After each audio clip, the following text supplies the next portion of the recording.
everybody. Welcome back to Sin and Sci-fi in the 60s. The France Books universe is how we're calling it these days. Greg is on assignment, so you have me today. This is Rob Huffman, your host. And today we have a guest. He's a singer-songwriter, a multi-instrumentalist, and he makes his own videos. His latest album is Votive Sound, but I'm going to hold up his first album, Melodia, chapters 1 and 2, because it's the only tangible one that I have. Otherwise, everything can be found on YouTube, and I'll link everybody to his stuff in the description. Erik Knear, thanks. Welcome to the show. Thank you. Thank you for having me. I'd like to take you back. When did you first start playing music? I've pretty much always played. It was something I've always written mostly. I play and I sing. I don't consider myself a singer or a musician. I like to write music and study composition and arrangements. Like that's my favorite, is listening to other people's music and just kind of dissect it and find out how they did what they did, and then it just kind of builds from there. And then I write, and I've always done it. It's always something I've done, but I've always kept it in my head. And it's something that I more recently, as I got older, I started to realize that, if I don't do it, you always wait for someone to come along to sing your songs or play your parts. And you could, it sometimes won't ever happen unless you do it yourself. And it's fun. This time that we're in right now is really fun, because you could do so much with the technology that's out there, and get your music to the world. 10 years ago, yeah, you're trapped by the record label, and you gotta sell yourself to what they want you to be. But now you can kind of just do what you want, and Sure. Are you recording everything like on a computer at your house? Yeah, all the parts? Yeah, all that, and a lot of the stuff. It's kind of fun there, because the world is so small now. If you need like a timpani or someone who can really play a harp or something that you just can't get your hands on, there are people out there that can do it, and they can send you with the HD tracks, and you could they have their own little studios at home too, and it's a great way to work with other people. Yeah, I saw a video of yours in the deep throes of the pandemic, where you linked up with these people from all over the world, and they played different parts. And that song was not supposed to be that fast and upbeat. It was just more or less just us just kind of jamming internationally. So Brazilian piano player, we had I believe a Russian guitarist, and they all just kind of added their own spice to it, and the song just grew. It just became its own thing, and it was fun. It was a lot of fun, and it gave us something to do. You had a couple different guys playing leads, like it was broken up. That was kind of neat too. Yeah. And those guys were really excited to just be a part of it. Like I just kind of sent the feelers out there saying, hey, do you want to play? There's no budget, but do you want? And they're like, yeah, I'll get right on it. And they come up with their own little licks and send them your way. It's fun. Yeah, the technology's totally changed. I used to play music in the late 80s and 90s, and if you wanted to record, you had to you had to book some studio time. You had to get your Ampex tape, and I don't live far from the Ampex factory, which is closed down now, and it's like tape doesn't exist anymore. No. Even when I first started doing this, it was all reel to reel, and they're always talking about digital. I'm like, God, now you can't even find the tape. The factories are gone. It's a different time, but I think it's better. I mean, you have to shuffle through just walls and oceans of other musicians, but the world it's such an interesting place now. If someone's into polka, you can make a decent living at it. There's 1% of the world would be a lot of people. Yeah. And with you putting out your own videos on YouTube, it's like you can discover music from anywhere in the world, and how did you get into making your own videos? Because you're not just like playing your guitar on a mountainside. You've got some skills there that makes for some pretty neat videos. Well, thank you. Yeah, no, I started off, my original passion was animation and art, and I kind of enjoyed creating stories and things like that. Videos are weird because you're kind of just explaining the song. There's no room for translation or poetry. You're basically saying this song is about this, and you don't leave it up to the listener. So it's a little bit different, but there's, again, technology. The one that I have most successful is this one that's about a guy who's spiraling down this dark realm of conspiracy theories, and he's seeing his head projected on other people's bodies. I don't know if you've seen this video, but it really took off, and it really big in Argentina, I guess, because there was some kind of a coup that was happening, and this song was all about that. kind of mentality because I couldn't figure out why the song was doing so well. And it was sometimes you just, something's going on in society that people latch onto. But Yeah, yeah, what's that's something you can do is I think we'll come back to that song because I wanted to talk about it, but that's it's all adding up. Is that right? yes, yeah. And great harmonics, by the way. Well, thank They, you. Yeah, very Pink yeah. Floyd. Yeah, I was trying to tap into my Roger Waters on that one. Yeah. So, who are your influences other than Roger Waters?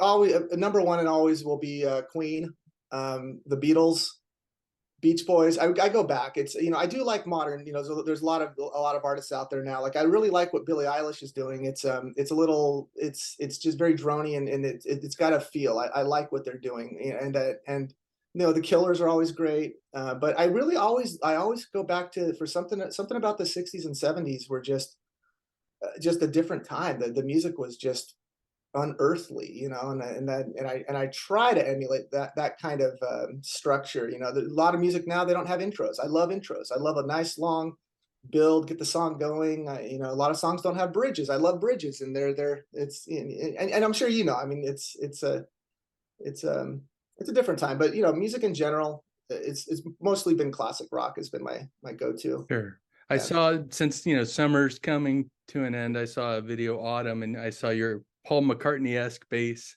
Yeah, in that yeah. video. Where's that? It's behind me somewhere. Yeah, it's my Hofner replica. I couldn't get the Hofner. I got the Epiphone, but it's got that sound. I love that hollow body sound. That viola, beautiful.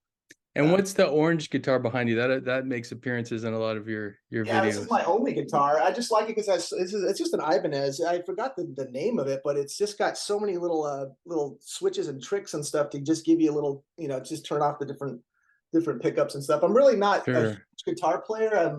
It is a lot of trial and error to get a decent solo out, but it has a good sound and it works well with different amps and things. But Yeah, yeah, those switches kind of take you back to like yeah, Jazz Master, Fender Jazz Master used to have all those yeah. switches and whatnot. So is And it's guitar fun not your just to be fun, primary instrument? psychologically, you feel like it's doing something. So Is yeah. guitar not your primary instrument? Because No, I you play love a lot of piano. piano mostly. Yeah, pianos. Okay. I was in a wedding band of all things for about 5 years with some friends of mine. We just had fun just playing weddings and corporate parties and stuff. But piano is always great because it's percussive, it's rhythmic. You can almost do everything with that's such a full sound, and it's a beautiful instrument. Sure. I wanted to mention you saying guitar is not your primary. You lay down some mean licks. I like your melodic solos, but you also will throw in like this backwards Jimi Hendrix Yeah. Oh yeah. solo. It's Yeah. great stuff. It's like painting. You got all these effects to play with, and you could just be like, let's flip this. Let's try something in reverse. And it's something that would have taken days for Queen to do. I mean, like the stuff they've done, the digital delay just from like Brighton Rock that's just unheard of what they did. And that's kind of why I like to just go back to those days, because it's kind of like the first Star Wars. These effects that they're doing were not just push button effects. These were like reels leaving the studio, going around, coming back and replaying, and it's like you get this amazing just creativity from these guys. Yeah. Sure. So besides, you hear a lot of piano in your works, but there's also a lot of like string arrangements, horn arrangement, and that's all done on the synthesizer, probably behind you. Some of it. There are musicians that play trumpets that they have the mics and everything for it. There's a song called Tsuyama that I did, a city in Japan that I lived in. The trumpets were about 90% real, and then I had put a few little more in there to give it more punch. But yeah, there are people out there that are happy to, you tell them what you're working on, and they'll join you. That's very cool. There's a song you have that you kind of made it sound like an old 78 record. I forget the title offhand, but there's a big horn What arrangement. was that you said to me? Yes. Yeah, that was Is that real horns or is that yes, that is a guy. I tried to get him to get that real like with the muff? What do you call it? yeah. Yeah. Yeah, it was a Jungle Cruise song. So those songs and to tie this into my father, which I don't know if we wanted to make that connection. It was a lot of the stuff that I kept in my head. I never really, I mean, I always wanted to record it properly, but the real catalyst was when I was tracking him down, like early 2000s. I was like, my wife was pregnant with our first daughter, and I'm like, well, maybe, I've never met the man. I don't know if I mentioned that. He was kind of always this figure in my mind, very like James Bondish, living on a boat. And this is true. He was living out here in Redondo Beach, living in a boat, writing books. And he would always brag to my mother about how he could survive on just writing one book. He would get paid $600 if he get paid at all. I mean, I heard stories where he would like kick in his publisher's door to get his pay. He was kind of always just living off of his work, and these were good books, but they were more like a dime store novel kind of a thing. It wasn't like his opus. And I heard about, when I was tracking him down, I heard that when he passed away in 1999, he was working on a book called Forlorn Hope, which people described as his best work. And it got me really thinking that, I mean, tomorrow's not promised to anybody. And I'm thinking, here I am. I never knew this man. I know his stories. I read, Sasquatch and Sex Lives of the Gods and things, but what was this Forlorn Hope? What was this he was trying to contribute to the world as an author? We may never know. Maybe it's out there. I don't know. But it got me to thinking, like, well, I mean, what if I pass away tomorrow? What will my kids? What will other people think of me as as a person? There's more to me than just what I do for a living. What I do to stay alive is music, and it pushed me to do Melodia. And Melodia, if you weren't aware, it's a 3-album kind of rock opera. It was something that I loved, that like Pink Floyd would do. They would make these themed anthems that were like you would, from start to finish, you would go on this journey of highs and lows, and like And really just so our viewers and listeners know, there's like Melodia chapter 1 and chapter 2, which I showed at the beginning, and then there's 3 and 4, which is packaged together, and then 5 and 6. Correct, yeah. And and Votive Sound being your latest is much more like much more rocking. Right, These yeah, are a little more little more introspective right. And songs. because the Melodia songs that's autobiographical. Those songs were really written specifically for what I was going through. So chapters 1, and I did it like a book. I don't know if I mentioned my mother. She's a writer. I don't know if you know her name's Lynn Meredith. She's well known for her Vultures and Eagles Clothing book that she wrote, and it actually got her in hot water. She was incarcerated for 10 years for writing that book. It's a wild story. And then my father, writing books and things, I thought, I want to make an audio book and just divide these albums into chapters. So each album is 2 chapters, and and they go from like lighthearted to a young man understanding who he is as a grown up, as a man, and what is love, and it goes into some dark. By the end of it, it gets very dark, and the whole point of the whole was just to be honest, to just be honest about what is happening in my life, and to just get that out as my forlorn hope, I suppose. And it was that was the catalyst. I remember thinking, here, this man I heard just died alone. He wrote a lot of books, and he just seemed to always be building his own monster. He would only write books to pay his bills, and he wouldn't have time to do what he was trying to do, which was this forlorn hope. So I kind of, and it really changed my perspective, because before that, he was like this, like James Bond, blonde hair, blue eyed, living on a boat, just shagging women and having a great time. And then as I learned more about him, he became very more like, human, I guess, more, you realized that he was, struggling to get this thing done. And then this, time can be fickle, and it could end on you at any moment. And then I thought that's a good perspective to motivate me to finish these albums. And now when I'm doing Votive Sound, the new stuff, that's just fun. I'm just writing what comes out of my head. It's nothing autobiographical at all. It's just, this is fun. Just let the new stuff, I kind of feel like it has I hear like 70s proto punk, I hear 90s grunge, and then there's some piano ballads in there too. And it's all over the place. But it's definitely it kind of pumps up the volume. But going back to, let's say, Melodia 5 and 6 is where you have 2 songs about your biological father, and we haven't even mentioned him. It's Michael E. Knear. And you wrote a song called Michael Knear, and then and Forlorn Hope, this lost masterpiece, finds its way into that song. And then there's a song called Forlorn Hope on that album as well. Right. Yeah. And there's a lot more. I mean, he kind of pops in all over the place. I mean, there's songs where when 2 becomes, I'll have to listen more carefully. Yeah, because there's one like when 2 is turned to 3, which was just like when me and my wife had our child, we became 3. It was a time when I was like, who am I as a father? You know, I mean, a lot of men probably go through this. It's very different for fathers than it is for women. Women have this baby growing inside of them, and they're like, it's this like relationship that they're developing with this thing because it's in them, and it is a little scary for men because you feel the baby moving and you think it's cute, but you don't get that. It's not until the kid is born, and that's what I was always afraid of because I never met my father, and he bailed on me when I was a child. I never met him.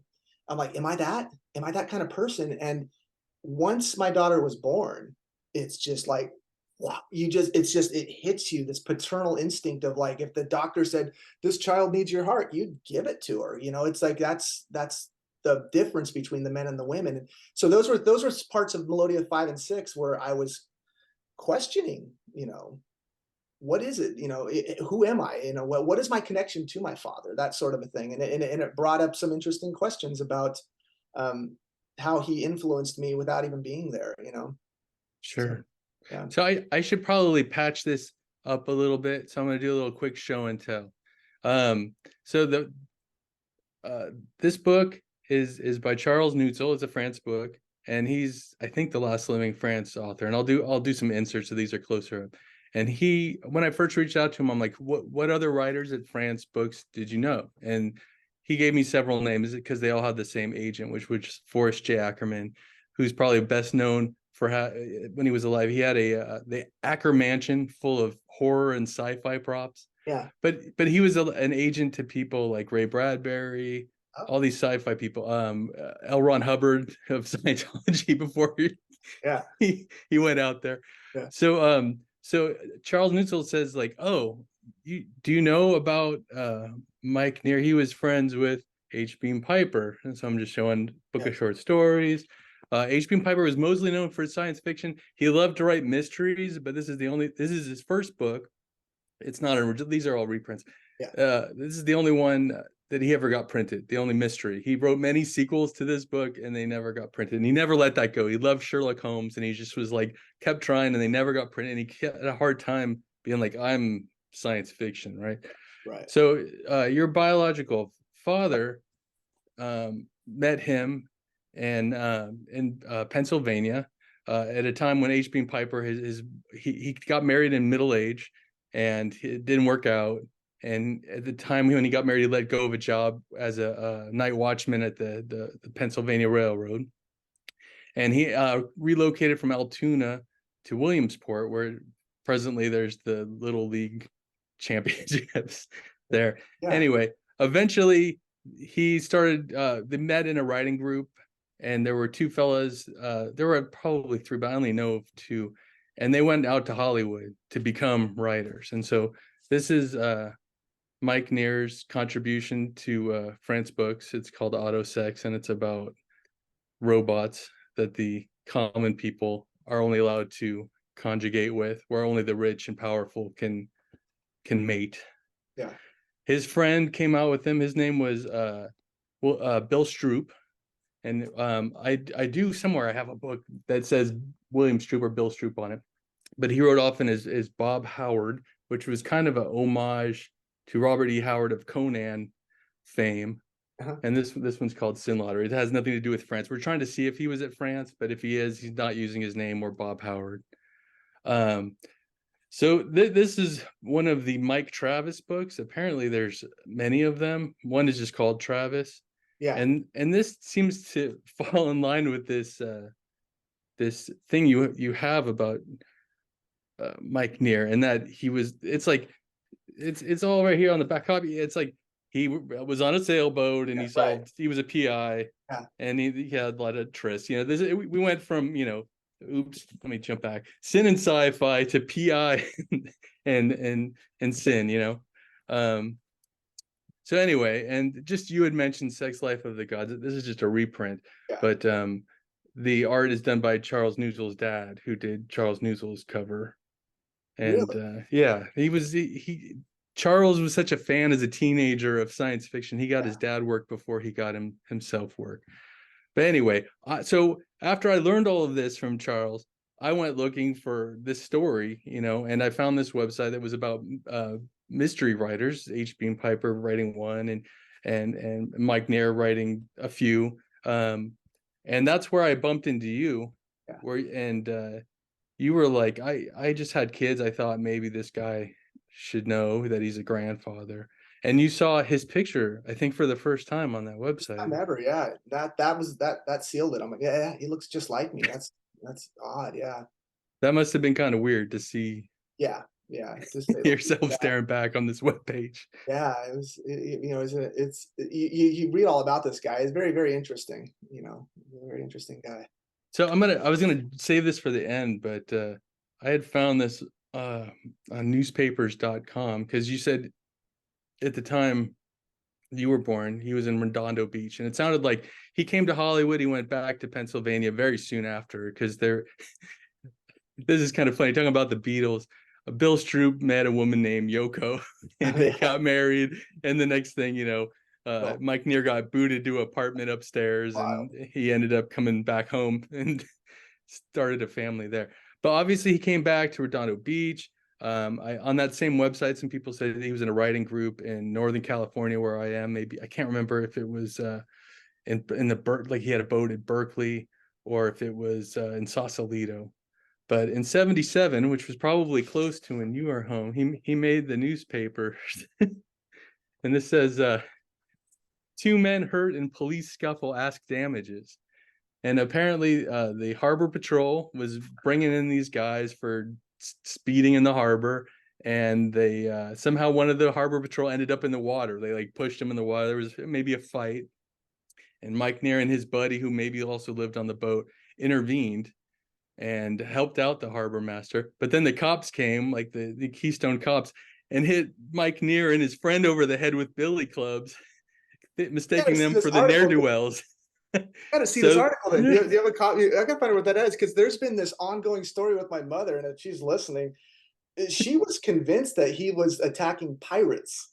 Like that's the story. She was like, "Oh no, yeah, there's an article in the paper. You got to find it. He was in the Daily Breeze. He was attacking pirates." And I'm like, I'll that's send this to you. It's that's from the the story. Redondo Reflex, which is just the funniest newspaper name ever. It- But eventually they found the ne'er-do-wells, and they pleaded guilty to resisting arrest. And I don't know what happened. It says that the DA was considering these claims that Mike Knear and his buddy made about getting beat over the head by billy clubs. And and that's kind of the story of my life with my dad. It's like the truth and what I hear and what comes out are very different. I mean, going from taking over pirates to just like getting beat up by the police for stopping a speeder, they're very different. And it's yeah, it's just always how it is. And then that's why I really enjoy the internet now, especially because like you know you got all these like blogs and things where you learn right off the bat. And then I'm hearing from like my own relatives, they're telling me you know oh stories about you know things that he was doing, and it's like it's awesome. It's really nice. I did reach out to, I think it was Chris Knear, but he didn't respond for comment. But those are some of the people that talked about this second wife Yes. having this blue trunk with this, this novel in it, which is kind of funny because Mike Knear had H.B. and Piper's third Yes. book in Little Fuzzy series, which he held on to, and he tried to write a biography on Piper, and I think by the time he was done, the publisher was like, time out, we don't want to do this, and somebody else used that to write Typewriter Killer, a guy named Knerr, and so that's incorporated in Knerr's biography of H.B. and Piper.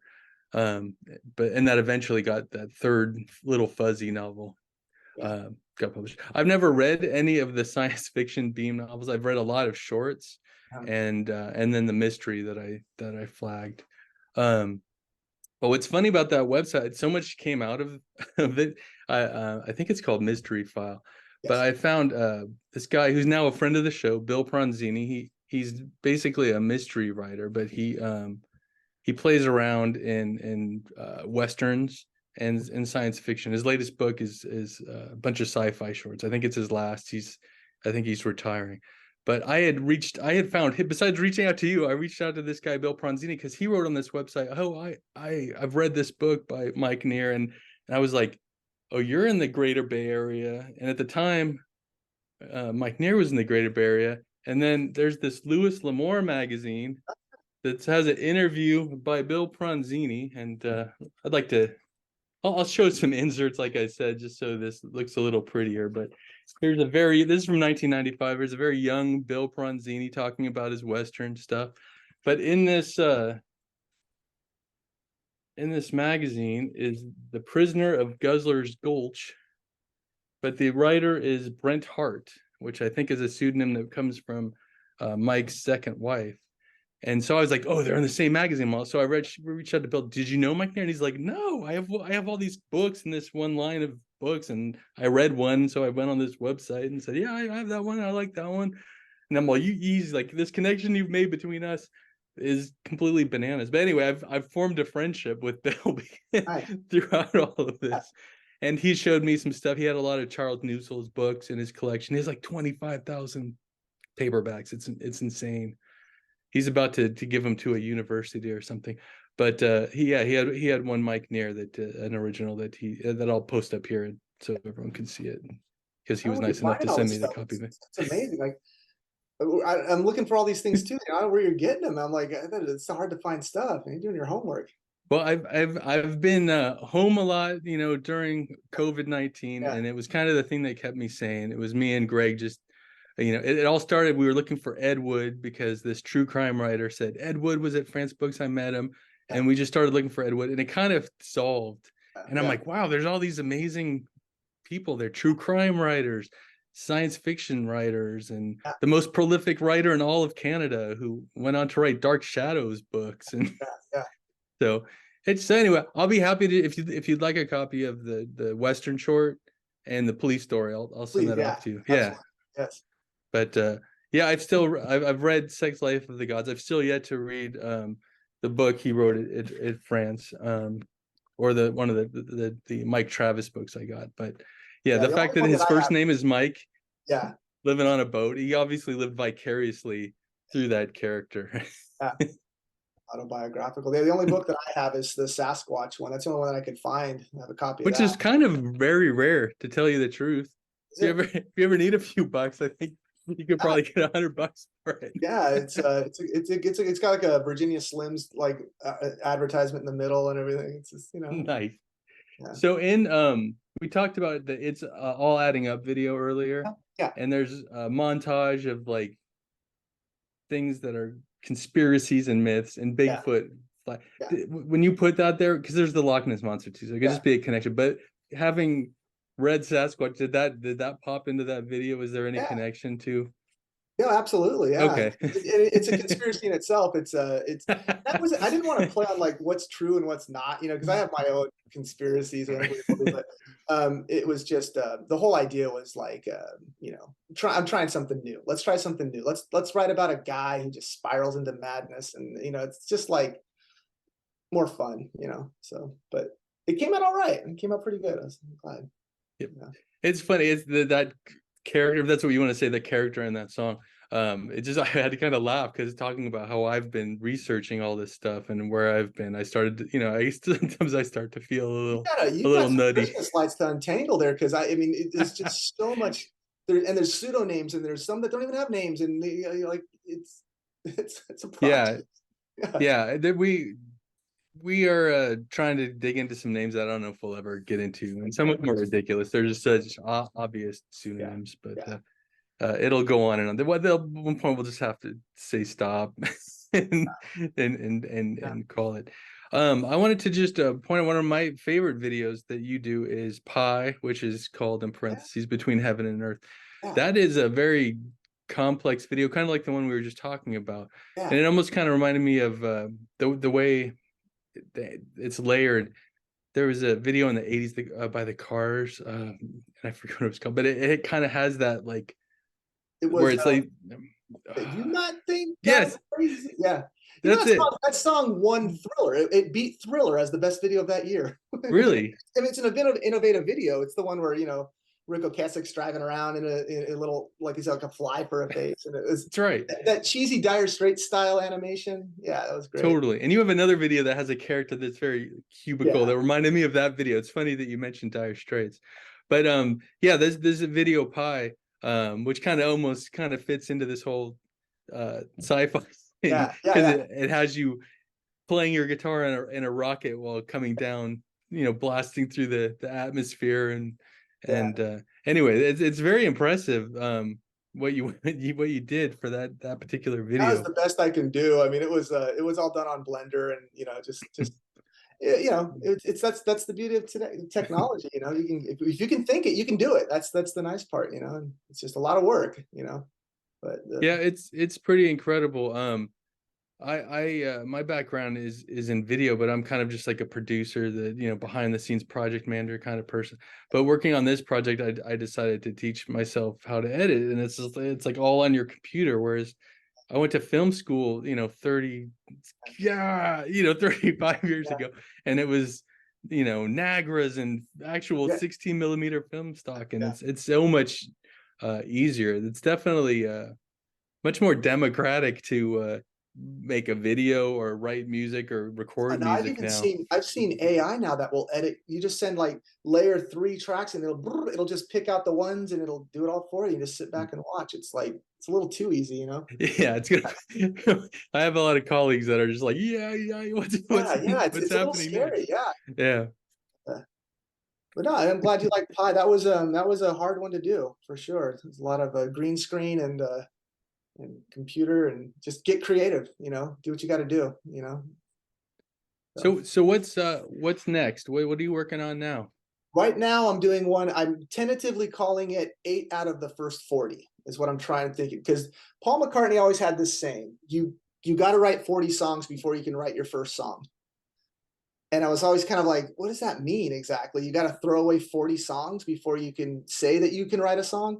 And I have 40 songs, so I just picked 8 of the ones out of that. And I was probably like 17 years old. So I'm looking at these notes that I have from like when I was a child, really, and I'm like trying to go back into that world where I had no clue about structure of music. So I'm going to chords that you shouldn't go to, but it's kind of like me as an older man going into my little baby head, as not knowing the rules.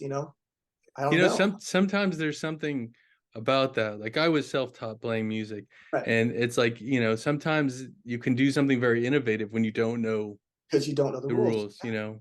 It's You Picasso. were talking about, putting music together. There's one song, and I think it might be called Emily. And there's like this very interesting chord change, and I couldn't help but think of like Elliott Smith used to be really like to like work with these chord changes. Like that was like his thing to, and it's unexpected, big time. But when you're young, sometimes you can just like, did you, since you're going back that far, did you write music, like notated, or did you record it? How? It was all written down, and it's Yeah. in the most like amateur way ever. I mean, I remember how it goes in my head, so I can say, okay, I know what I was doing. But it's there was nothing aside from like a Tascam recorder. I don't even have those tapes anymore, so it's all just in my head. So yeah, I think I'll just do like maybe just like a going back to my roots and do like 8 out of the first 40, and see how that goes. I couldn't help but think that bring Charles Neutzel back. Charles Neutzel wrote a lot of short fiction first. Before this isn't his first novel. There was like kind of like a big brother to France Books called Epic Books, and that was he wrote his first book for Epic Books. But he always was like, I heard that Ray Bradbury threw away his first million words. Really? It's kind of the same idea, and he's Yeah, like, I sold mine. yeah, yeah. kind I of love that. Can you kind of a imagine whole different approach. Ray Bradbury's Throwaways? I want to read that. That would be something. Yeah. I just heard that they plowed his house down. Someone bought his Uh, house, and they're gonna make probably a McMansion. But it was like, wow, all these great yeah. works that I'm not the biggest science Right. fiction fan, which might be kind of ironic, but all these great. That's one of my favorite sci-fi writers is Bradbury, and to know that this place where he wrote all these things, that someone is just like, I've got and a the friend. neighbors are just like, oh yeah, it's full the house, we don't care. It's like, wow, that's some history. There's a freeway right here. The Century Freeway goes right over the Beach Boys' house. You can go visit. There's a plaque, and there's a freeway right in front of it. They just went right over the Beach Boys. It's just it's sad. It's just kind of Yeah, there's progress is kind of bittersweet at times. So France Books came out of Hollywood. You're down there in Southern California. born and bred Southern California guy? Yeah, more or less. Yeah, no, it's Yeah. funny. I've come full circle. In fact, I live like just minutes from the harbor where my dad was living out of a boat. You know, I'm right here in Redondo Beach. But I did move like my mom, single mom, 3 kids. We were down to like Long Beach, Los Alamitos, Seal Beach, and I lived in Japan for 2 years. That's where I met my wife, and so. But I just come full circle. I'm back. I'm back here now. You know, it's kind of interesting. Did I see, not to seem like an internet sleuth, but did I see that you taught English in Japan while you were Yes. there? Yeah, Yeah. Yeah. very cool. And so you met your wife while you were in I Japan. did. Yeah. Yeah. I did. All right. Got our first baby. We got married. Yeah, we did a lot. You know, And it's good. I've seen your kids in videos. You got lovely Yeah. kids. And Thank you. Erik, I want to thank you for being on the show. I think we covered a lot of good ground. And I'm really looking forward to what's next. I'm listening to your music all the time. Like I said, I'll link everybody here to everything. But great stuff. Keep it up. And Appreciate it. let me know when you got something else out, and I'll push it out for everybody. Absolutely, Rob. I appreciate it. And say hi to Greg for me. Will do. All right, you take care. Thank you.